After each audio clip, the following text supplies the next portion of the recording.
in Los Angeles, and I had a talent of being able to write, to produce music. And while I was there, it was great. Loved LA. Within 6 months, everybody in the city who did music knew who I was because I was really, really good at it. And everything was going great. Everything was, just like I wanted it to be. I was getting offers, to work with people, record contracts, things like that. So everything was working out just like I wanted it to. So one night I'm in Hollywood. It's a club called the Roxy, and they had an industry music night. And I think it was like the third of every month or something like that. But all the major players in music were always there, big entertainers, people who had number one, top 10 songs. They were always there at the Roxy. So I'm there with my cousin. He's a guy who's a musician. And while we're there, we had a great time. It was, I loved LA. So we're on the way back home, and it's 2:00 in the morning, and he and I get into an argument over getting a job. He had a wife, he had a daughter, but he wouldn't get a job. And I used to ask him, why won't you do whatever, his wife was the only one working. I said, why don't you try? And he would always say, God's going to bless me. God's going to bless me. And we got into an argument about it because my belief is the blessing is you're healthy. You have no problems, so you can get out and work. That's the blessing. And he didn't see it that way. He just saw it as God coming up and just knocking on his door and giving him a job. So we got into a big argument on the way home because I thought he was just being lazy with the fact that he had a wife and a daughter. So to end the argument, because he was always saying, God's going to bless me, God's going to bless me, I said, well, let's make a deal. Let's pray right now. If God shows up for me, you win. But if he doesn't show up, you got to go out and start filling out some applications tomorrow. And he agreed. So long story short, he said, let's pray. So we start praying. And then next thing he says, let me hold your hand, which I was not agreeable to. Two guys, it's 2 a.m. in LA. Didn't look right, but he was like, come on, man, you just got to hold hands. So we're holding hands. And he just starts praying. And I'm sitting back waiting for him to finish praying because, it's getting late and I really wanted to rub his face in it. So he's still praying. And after a while, I look over at him. His eyes are really tight together where the eyelids have wrinkles in it. He's really, really hard at praying. So I sit back and I'm waiting for him to get done. And while I'm sitting there, I just close my eyes, like waiting for him to go. It's 2:30 in the morning. And when I have my eyes closed, suddenly I just see white light just flash on my eyes. I open my eyes like, what the heck was that? I don't know what it is, but I'm thinking, because I'm a very logical, rational person. So I said, well, the white light could be a car was probably coming down the street. It's 2:00 in the morning.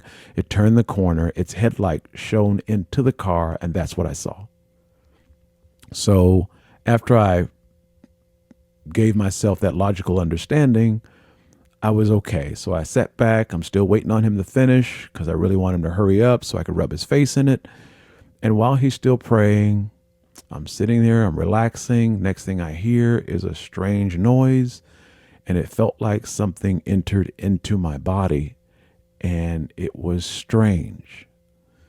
I just felt like this fullness feeling, like, for example, there's a water balloon, and you fill it up with water, and you could see it expanding. That's the kind of feeling it felt like on my flesh. And I could hear a sound. It was like,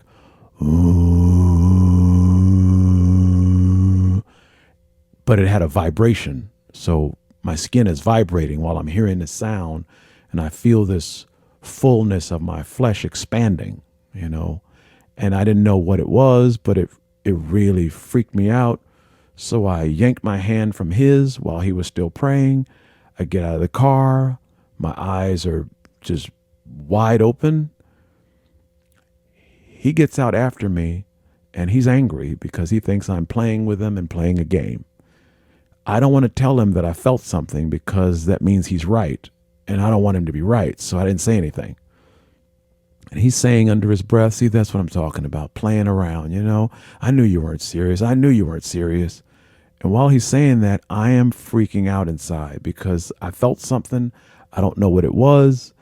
It's creeping me out. And I'm trying to find a logical explanation. So all the while he's talking about me, you're playing, man, and you're playing with God and that kind of thing, I'm freaking out because I can't believe something actually happened, because as much as I brought up a Christian, I didn't actually believe the story that there's really a God out there that comes inside of your body. I just didn't believe it. So while he's, angry with me and walking into the house, I said, listen, I felt something. He said, what? I said, I felt something. I don't know what it was, but I felt something. And when I said that to him, his eyes just lit up, and he looked like he was overjoyed with happiness. And so we go inside the house, and he's telling me the stories about how, he first got saved and how he first felt the Spirit of God. But all the while he's talking, I don't believe it. In my mind, the whole time he's talking, I'm not hearing him because I'm trying to find a logical, rational, scientific explanation to explain what I just felt. And while he's speaking, suddenly my eyes just get heavy. Tears just start welling up in my eyes. I start feeling this unbelievable feeling of sadness. And the next thing I know, I start crying. And I can't stop. So I run out of his presence because I don't want him to see me crying. And I run out into the backyard. And when I get out to the backyard, I just start crying, just uncontrollably. Crying like I've never done before in my entire life. Just crying and crying and crying and crying. And I couldn't stop. As much as I tried to compose myself, I couldn't stop. And then after I started crying for probably about 3 minutes, I fell on my knees and I just kept crying. I just kept crying. And then when it was all over and I stopped crying, I remember the first words I said. God is real. And I stood on my feet and I didn't know what the heck happened. But while I was standing, I saw these two angels come down, and they reached into my body and took what looked like me out. And they flew right up into the sky. And I didn't know what that meant. I didn't know what that means. I didn't know what was happening. I was freaking out. And after I saw it, I started crying again. I just started crying, and I just started crying. And I didn't know why. I didn't know anything about religion, so I didn't know. And so all I could hear was my cousin was yelling, hey, Damon is being saved. God's saving him. He's saved now. He's saved. And while he was saying this, I just didn't understand what was happening. And I was trying to accept this fact that it was saved, but I'd never experienced anything like that before, so I didn't know what to do. So then he calls me in the house and he starts talking. He's happy. He's celebrating. He's done something great. He saved my soul. And the whole time I am out to lunch. My mind is just gone because I don't understand what's happening. So while he's talking, I listened to him for about an hour. Then I said, look, I just got to go lay down. I go into the room to lay down. And as I'm going to the room, I'm standing in the backyard and a vision comes into my eyes, and I don't know how, but it's like I could see everything that just happened. And it's like an explanation showing me what happened. I could see myself standing there crying. And then I see these two angels come down. These angels take my soul from my body and they fly up into the sky. And I don't know what that means. I don't know the significance of it. So I go into the room, I lay down, I go to sleep. But while I go to sleep, I just feel fear the whole night. The whole night, I've never felt fear before, going to bed before. But this night, I just felt fear, just uncontrollable fear, and I didn't know why. It would take me a number of months before I realized why I was feeling this uncontrollable fear. And the reason I was feeling so much fear is because I wasn't alive anymore. My soul was gone. I was murdered. I was dead. And still alive at the same time. And I had no idea what kind of horror was about to be unleashed on me. So while I'm sleeping, I'm thinking everything's okay. I wake up maybe 2 hours later, and I see people in my room walking. They're like, but they're not really there. They're dead people. And I can see them walking. I can see facial features, their clothing. They look like normal people. And while I'm looking at them, I don't know how I can see them. I don't know how it's possible. And then every now and then one will walk over to me with a rose, a red rose, and lay it on my bed and then walk out of the room. Another will come in and lay another red rose on my bed and then walk out. Another will come in and lay a bouquet of roses and then walk out. And I was like, I don't understand what this means. What is this? Then I see an individual come in a robe, a white robe. And I can't see the face. But they're in a white robe, like, the holy robes in pictures and religious paintings. It's what it looked like. And I didn't understand what was happening. And as these individuals came in, I didn't know what was happening. So I laid down, I closed my eyes, and I tried to go to sleep. And as I opened it, I could see more and more dead people just walking around while I was trying to sleep. And I was freaked out. And next thing I know, I just blacked out, just gone. Woke up the next day. I go outside. It's a sunny day. Of course, it's LA. It's always a sunny day. I go outside and I'm thinking, I don't know what the heck happened last night, but I don't like it. I don't like it. I look in the mirror and my eyes are like wide open, like really wide, like real wide open, like abnormally, like I'm just in shock. And I think I walked around like that for at least 2 weeks. My eyes were just bugged out of my head, complete shock. So when my family comes down, they're like, hey, how you doing? Are you okay? I said, yeah, it's I don't know what happened. I don't know. I don't know what's going on.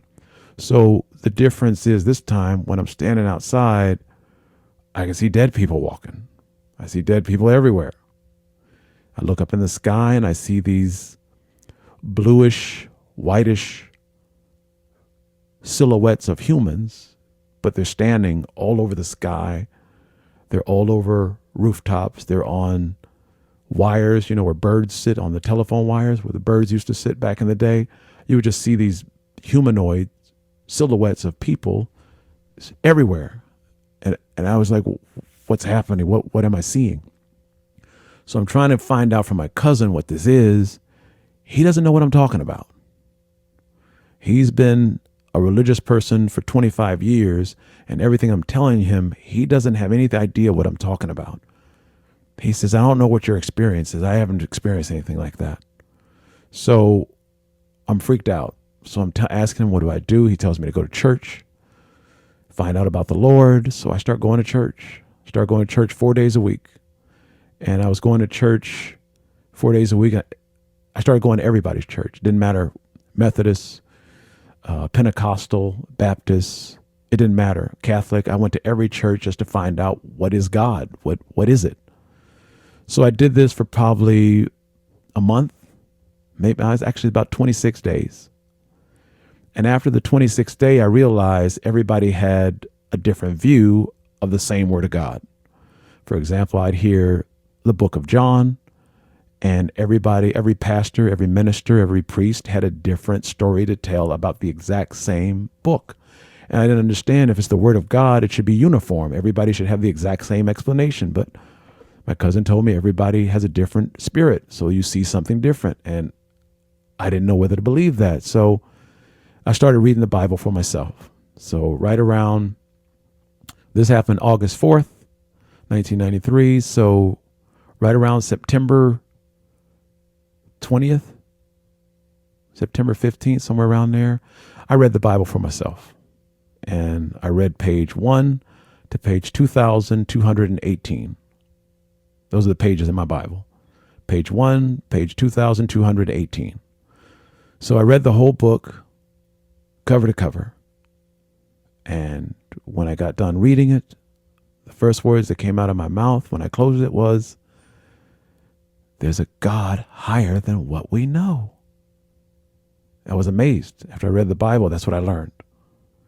And it's amazing because the Bible is full of Abraham, Isaac, Jacob, Joseph, Moses, Joshua, David, Solomon, Jesus.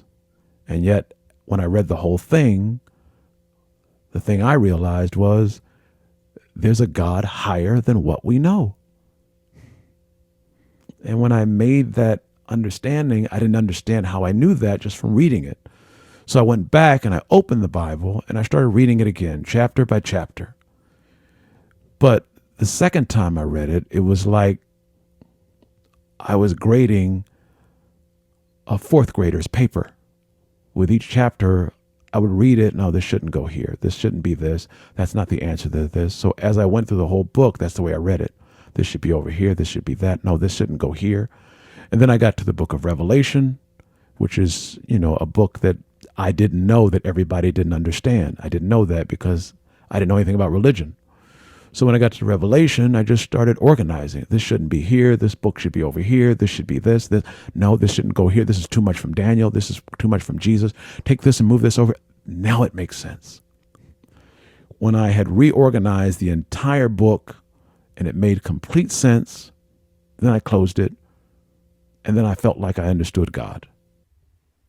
And once I felt like I knew God, I began devoting myself to him.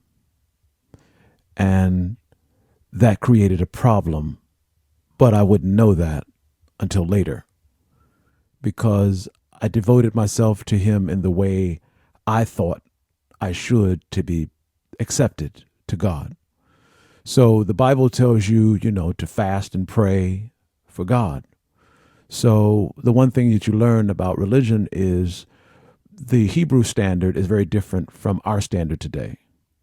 The Middle East standard of fasting is basically sun up to sundown is one day. Whereas in the United States, we believe 24 hours is a day, which is basically, night and day together. That makes one day. So for the Middle East standard versus the United States standard is very different, which means they can fast for 2 days, but in the United States, it's actually just one day. So I started trying to devote myself to God, and I thought the best way. So I would fast and pray, and I would read and study, and I would pray every day. But I would fast and pray all week.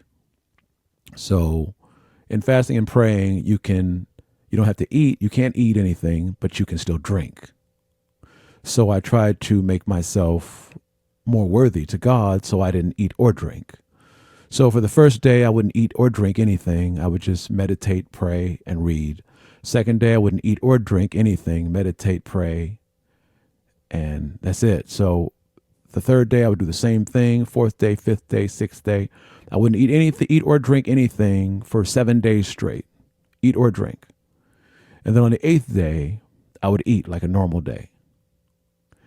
And that may go for 2 or 3 days of that. Then I'd start fasting and praying again. And I would start again with day 1, no food or drink of any kind. Second day, no food or drink of any kind. Third day, no food or drink. So I would do this again for a full 7 days.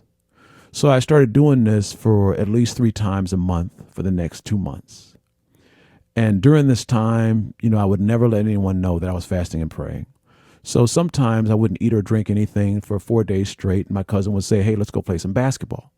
So I'd go out and play basketball with him for a couple of hours, and I would get done. I'd come home, still wouldn't eat or drink anything because I was only on day number 4 and I had 3 more days to go. So I did this over and over and over. And I thought I was making myself holy to God because I was doing this to show that I was devoting myself to God.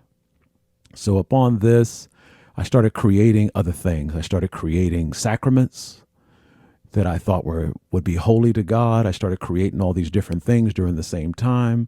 I started learning all these different perceptions. And then I learned something about God because I went to bed and I had a dream.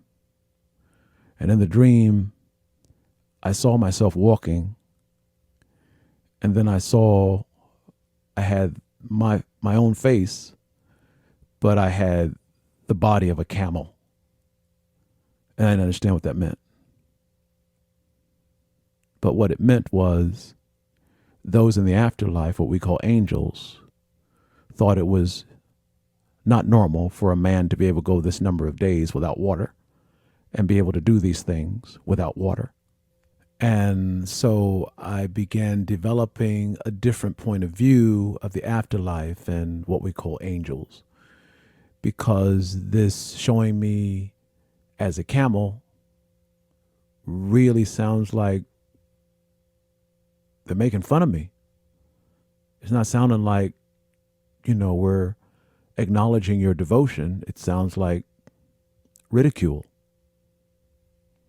But then I started creating these sacraments that I thought would be beautiful for God.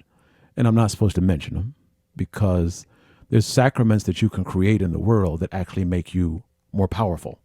It makes your spirit more powerful. It makes knowledge come to you faster. So I started creating these things. And as I created them, I started noticing that I was getting smarter and stronger. But I also started noticing a different behavior from dead people and angels that would come see me. They seemed to be more aggressive, violent. And I didn't understand why. But it all comes to the way you devote yourself to God. If you go beyond a standard that people believe is holy and you go beyond that, you don't make them love you. You create enemies for yourself because you're showing up others in the afterlife that have set that standard, and then they begin to turn on you. And I didn't know that. And after I understood it, I went outside. It was dusk, and I went to a track where I used to go every night to jog. Southwest College is the name, and it has a big giant hill overlooking the track. So I go out there to do my daily jog, and while I'm jogging, I have my headphones on. I'm listening to religious broadcasts telling me about the glory of Jesus. So while I'm walking, on a rest, and I'm walking around the track, I look over and there's this real high mountain that's above everything. And all of a sudden I look over there, I see a man standing on the hill by himself, and he's just full of light, just full of light. And he has a robe on, and he's just glowing. And I'm looking around to see if there's other people walking the track. I'm like, do they see this? Nobody appeared to see him. So I thought maybe I'm just freaking out. So I ignored it. But the next day I went to the track, I was walking, and that same man appeared again, and he was full of light. And I was like, what is this? So I got off the track, I walked all the way over there, walked up that hill, and it was just a real flat plain of land. But if you walk all the way over to the other side, it's an elevation that's huge. It's like a mountain. If you can see the traffic below it, it's, probably 900 feet higher than the rest of the traffic. So it's really high up there. So while I'm standing there, I don't know where that man is. I don't see him. So I start walking the length of this field. It's just an open field. And then I looked up, and suddenly the clouds just started swirling. Like it looked like water going down a drain. Only the clouds were just swirling and swirling, like going down a drain. And then when I saw this, it's like beings started coming out of it. And they came down on the ground, and I was like, well, what's happening? What is this? And when they came down, they were like angels that you see in a painting, only you couldn't really see their facial features because they're full of light. And when they came down, they weren't like 6 feet tall. They were more like 8, 9 feet tall. They were huge. And when they came down, I looked at them and I didn't know what to do. And the Bible says, in your presence of holiness, you bow. So I got on my knees and they walked over to me and they motioned with their hands, stand up. So I stood up and they pointed and I just started walking. And as I started walking, they walked with me, one on each side of me. And I walked the length of the field. Then I turned around and walked back the second way. So as I walked in my mind, I'm saying, this is not real. This is my mind. I am becoming crazy. This can't be real because it's not real. They can't be real. So as I walked, I started listening. I could hear their footsteps hitting the floor. I could hear the grass. I could hear the thicket underneath their sandals as they stepped. And I was like, how am I hearing this if it's not real? How's this possible? So they walked with me the whole day. When the sun started going down around 7 o'clock, they would leave. They would just go up into the sky. And the next day I would come at the same time. It was probably around 5 in the evening when the sun started going down. I would come around 5 and the sky would open and they would come back down again. Only this time, this great, large presence of a being came down, and he was big, huge, and I didn't know who it was. And when he came down, I would start walking again.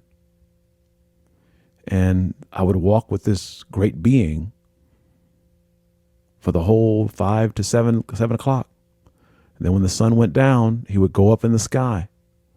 And every day I would go to that same place right when the sun gets ready to go down, and this being would come down and I would walk with him. And we did this for about 4 or 5 months. And as I walked with him, he would say, speak. And then I would start, didn't know what to say, but I start reciting the Bible, verses that I read in the Bible, and I would just speak. So every day he would tell me to speak and I would speak, and we would just walk. And sometimes I would recite the same verses 4 or 5 times over and over. And every time I would stop, he would say, speak. So I just started reciting verses. So as we walked back and forth on this mountain over and over and over, we did this for probably a month. And then after about 3 weeks, when we walked, the Bible verses just went away. They just left, gone. And then there was just nothing. And then for some reason, when I would walk with this being, I would start talking. But it was like he was talking to me, but I couldn't hear him. And yet something in my soul can hear him. Because I would walk, I could hear my footsteps, and suddenly I would say, yes, I do understand. Then I'd walk again, there'd be silence. Then I'd say, yes, but if I do it that way, will it create a problem? Then I'd walk, there'd be silence. Yes, I understand that I can do it. I can do it. Then there'd be silence, and we'd be walking. So this being had a way of communicating with me where I could answer him, but I wasn't hearing what he's saying. I don't understand what kind of being this is, that he can talk to me, I can respond to him, but I can't hear any words. So I'm walking with him for probably, this is like 2 months. And after 2 months, I start realizing this is God. This ain't what you find in church. It's like the real one. This is the big guy. That's why I started realizing this is the big guy. So while I'm walking with him, He's like speaking to me, but I don't hear anything. And yet I'm responding to him in a conversation of words that I can't hear. So I start learning things and I start speaking, and I don't know where the knowledge is coming from, but it just starts coming out of me. And I start speaking things about religion, the cosmos, heaven, just knowledge just starts coming out of me. And we did this for probably another 2 months. And right around month number 5, I guess, 5 months of this, 6 days a week, right before the sun goes down, every day for 6 days a week for 5 months. And one day I returned to the mountain, right before the sun gets, when the evening gets cool. I come back to the mountain and I'm expecting him to come. But this time when I come, there's just angels everywhere. Thousands of them all over the mountain, just everywhere. And I'm walking like, what's going on? What's special today? What is it? I didn't know what the special was. And everybody's just looking at me. All the angels just looking at me. I didn't know why. They just kept looking at me. So while I'm walking around, they're all looking at me. And then one of them pulls out a robe. And it's not a robe that we see on earth. It's just full of light. It's light. So I'm looking at the robe. I don't understand the significance of it. And they motion for me to come over to the angels, and they put this robe on me. And when they put it on me, I can see, light. You know how they put it on me when I'm looking at you, the light from my chest up in my eyes. So that's what the robe was. It was just full of light, and I was wearing it, and I was happy.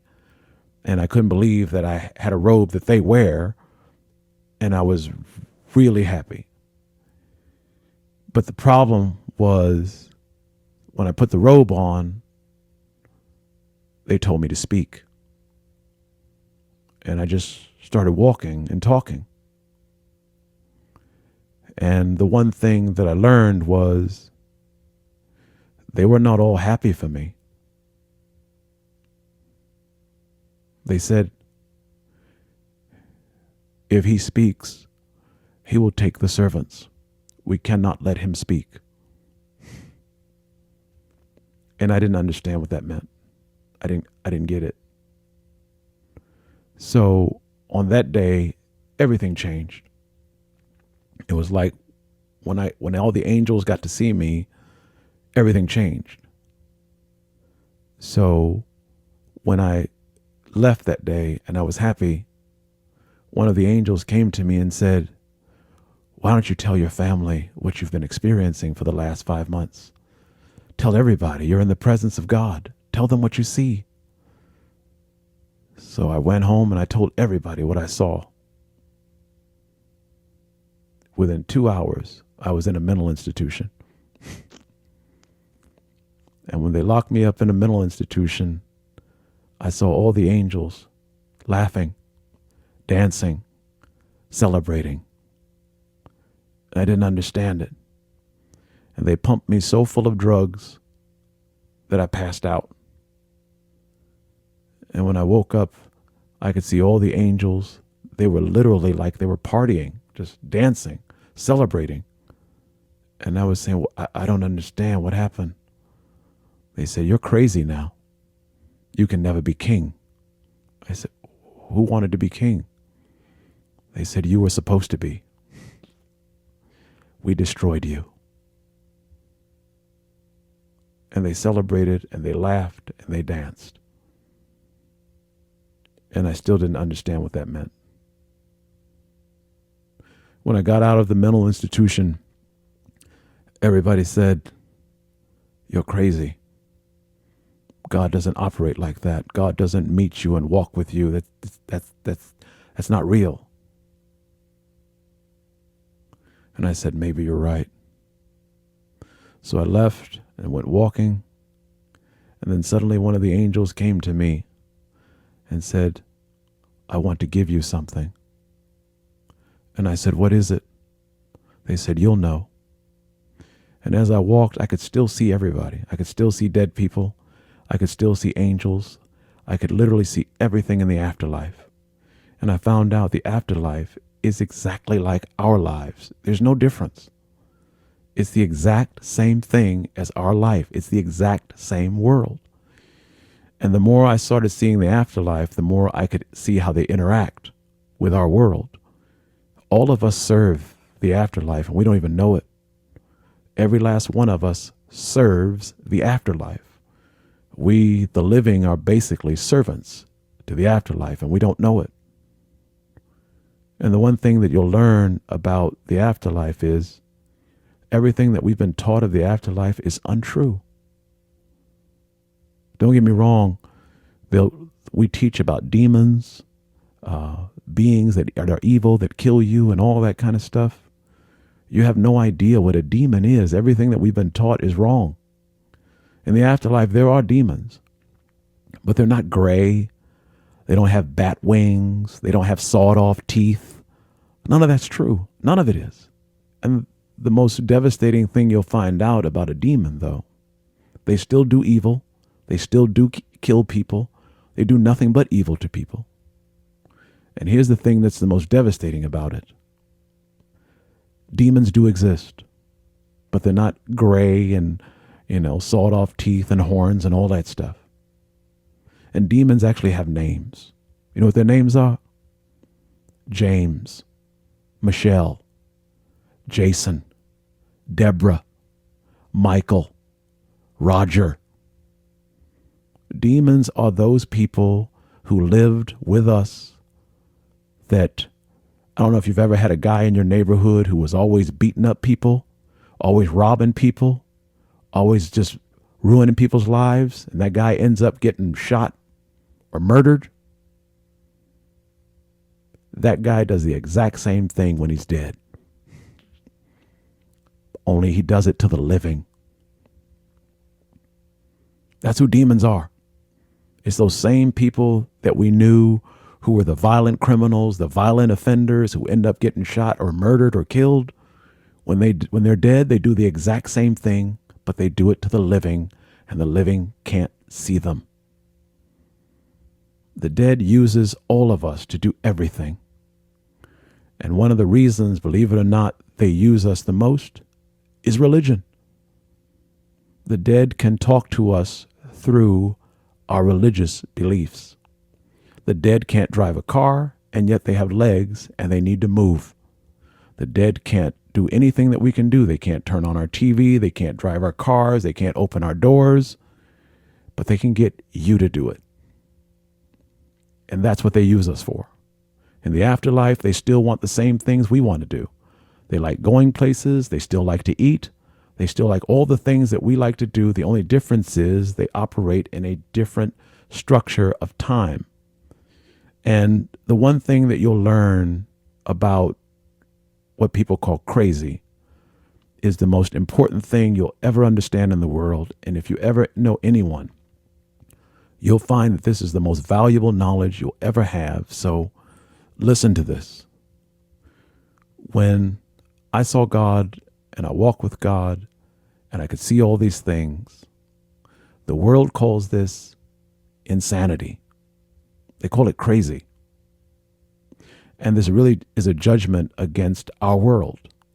Because in the ancient days, if a man could see God, if a man could hear the voice of angels, if a man could see into the cosmos, he was considered a god, a demigod, an oracle. In our world, if a man can see into the heavens and see God, he's considered insane, crazy. And the one thing you'll learn about psychosis, and this is the best thing you'll ever know, crazy is not really what we think it is. It's actually a blessing from God. You just can't see it. Because when you walk into the world and you see individuals that aren't here, for example, if you see the dead that aren't here and you can hear them talking to you, We call that schizophrenia. It's called insanity. However, what you don't realize is schizophrenia primarily only attacks intelligent people. It very rarely attacks people who are dumb. Schizophrenia always attacks classical musicians, people who read a lot, people who are mathematicians. It always attacks intelligent people. And the reason why is because if you keep your head on straight, crazy makes you smarter because your mind is bending. For example, in our world, we live in a three-dimensional world, which tells us what is real and what is not. But the one thing you'll find when you walk in the afterlife, their world is exactly like ours. For example, I would sit in my room, I would see a dead man walk in my room, he would look at me, and he'd pick up the Bible that I had on a chair. And he'd pick it up and he'd turn the page to chapter 6 of one of the books, and it would say something like, "Get up, walk." And it would have a page number on it. And I would look at him pick up the book, but then I'd look on the table and my book would still be there. And yet he had my exact same book in his hand, and he'd turn the page. So I'd pick up the book that was actually in our world, turn the page, and it was exactly like his book. He would also pick up something else in the room, and I would say, how can he pick that up? And it's still laying on the table. What he's showing me is our world exists in two different places. The world that we understand exists here, their world there, and they're both real. So what happens to you is insanity changes your mind. It opens your mind. It bends your mind.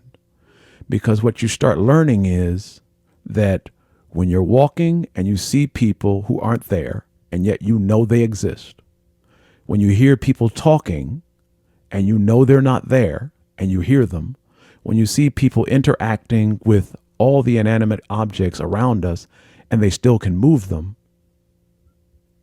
this allows your mind to accept the reality of different dimensions. And when your mind accepts different dimensions, you are no longer bound to the understanding of a human being. Human beings only understand a three-dimensional world. But if you should become crazy, as they call it, or schizophrenic, as they call it, your mind bends because you're now accepting the fact that others can exist in a different dimension. And the more you see it, the more you understand it, your mind bends, it opens, it expands. Your understanding now becomes not a three-dimensional, but it becomes 5-dimension, 6-dimension, 7 dimensions. So as your mind begins to understand these different dimensions, you become 10, 12, 20, 40 times smarter, and you don't even know it. Your mind expands. You're accepting and understanding that the world can't. All these different things that you're seeing tells you your reality is bending, it's expanding. So the more you understand different dimensions, the more you'll understand things that are created in different dimensions. The cosmos, the universe, hieroglyphics. All these things have something to do with creating different dimensions. So the one thing that you'll understand, no matter what your beliefs are, if you are willing to stay calm, accept what you're seeing, it makes you smarter. It makes your mind greater. So everything that I experienced up to that point led me to realize my mind was expanding, my knowledge was expanding, and I was getting smarter, which led to the most horrible part of the story. The most horrible part of the story was when I picked up the Bible again, it would be the worst day of my life. Because when I went to Revelation, I found out I'm the first man to actually open it. It was the worst, most horrifying time in my life. And to this day, I have never recovered.